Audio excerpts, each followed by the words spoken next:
ஆண்டவர் நமக்கு கொடுத்திருக்கிற இடத்த எப்பவுமே ஆண்டவர் நமக்காகவே வச்சிருப்பார்.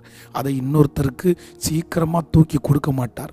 சவுல் கெட்டு போயிட்டான், சவுல் கீழ்ப்படியல. அதனால ஆண்டவர் தாவீதை அபிஷேகம் பண்ணினாலும் சவுலுக்கான 40 வருஷத்தில் சவுலை தான் ஆண்டவர் வச்சிருந்தார். திடீர்னு மாறிட்டான், திருந்திட்டான் அப்படின்னா கர்த்தர் அவனை கொண்டு செய்ய வேண்டியதை அப்படியே செய்வார். அதனால இன்றைக்கு இந்த சத்தத்தை கேட்கிற நீங்கள் ஒருவேளை உங்களுடைய இடத்தை தவற விட்டுருக்கலாம். அந்த இடம் என்னை விட்டு போயிருச்சுன்னு நினைக்கலாம். இல்லை, உங்கள் இடம் அப்படியே இருக்குது, உங்களுக்கு கொடுத்தது எல்லாம் அப்படியே இருக்குது. நீங்கள் திரும்பி போவீர்களே ஆனால் இளையகுமாரனுக்கு அவனுடைய தகப்பனார் வச்சிருந்த வஸ்திரம், அவர் வச்சிருந்த பாதரட்சை எல்லாமே அவனுக்காக இருந்தது. அதனால் உங்களுக்காகவும் அது இருக்குது. கர்த்தர் உங்களை ஆசீர்வதிப்பார். ஆண்டவருடைய பிள்ளைகளே, விசேஷமாக இன்னைக்கு ஒரு கடைசி நாளில் ஒரு முக்கியமான ஒரு ஞானத்திற்காக, நமக்கு ரொம்ப பரிச்சயம் உள்ள ஒரு ஞானத்திற்காக தான் ஜெபம் பண்ணி நம்ம முடிக்க போகிறோம். வாசிக்கலாம். 1 சாமுவேலில் 18ஆம் அதிகாரம் 25வது வசனம். அப்பொழுது சவுல் ராஜா பரிசயத்தை விரும்பாமல் பெலிஸ்தியரின் 100 நுனித்தோள்களினால் ராஜாவின் சத்ருவனிடத்தில் பழிவாங்க விருப்பமாயிருக்கிறார்.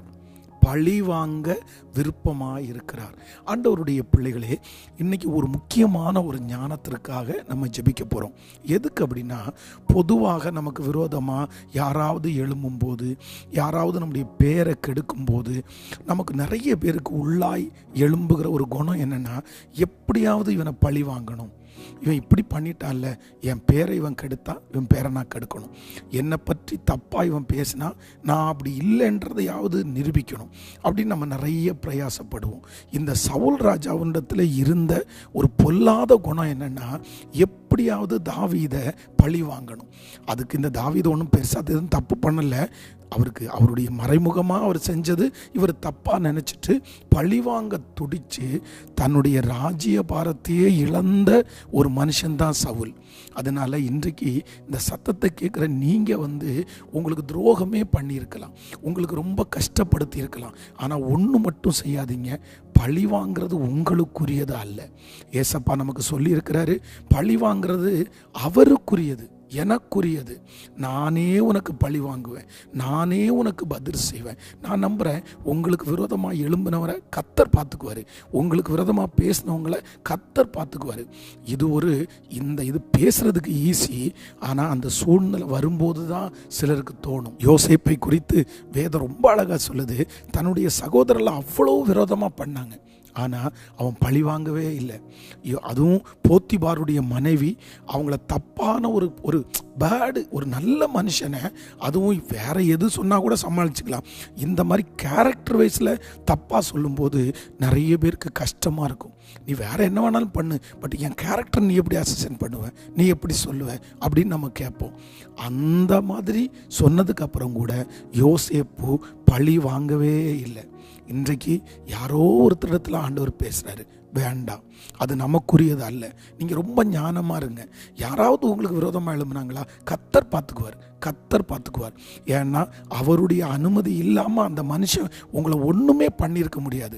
சில நேரத்தில் கர்த்தர் அந்த மனுஷனை அவரே தான் எழுப்பியிருப்பார். அது நம்மளை உயர்த்துறதா இருக்கலாம், அது நம்மளை பாடத்தை கற்பித்துக் கொள்கிறதுக்காக இருக்கலாம், அது மனுஷன் இப்படி தான் தெரிஞ்சுக்கிறதுக்காக கூட இருக்கலாம். எதுக்காக அவங்க அப்படி நமக்கு ஆண்டவர் அப்படி சூழ்நிலையை மனுஷங்களை எழுப்புனாங்கன்னு நமக்கு தெரியாது. அதனால ஒருவேளை உங்கள் மனசில் இப்படி எனக்கு துரோகம் பண்ணவங்களை நான் விடமாட்டேன், இப்படி என் பேரை கெடுத்தவனை விடமாட்டேன் அப்படின்னு மனசில் யாருக்கு இருந்தாலும் ஏசப்பா இன்னைக்கு நேருக்கு நேர் உங்களோட பேசுகிறார்.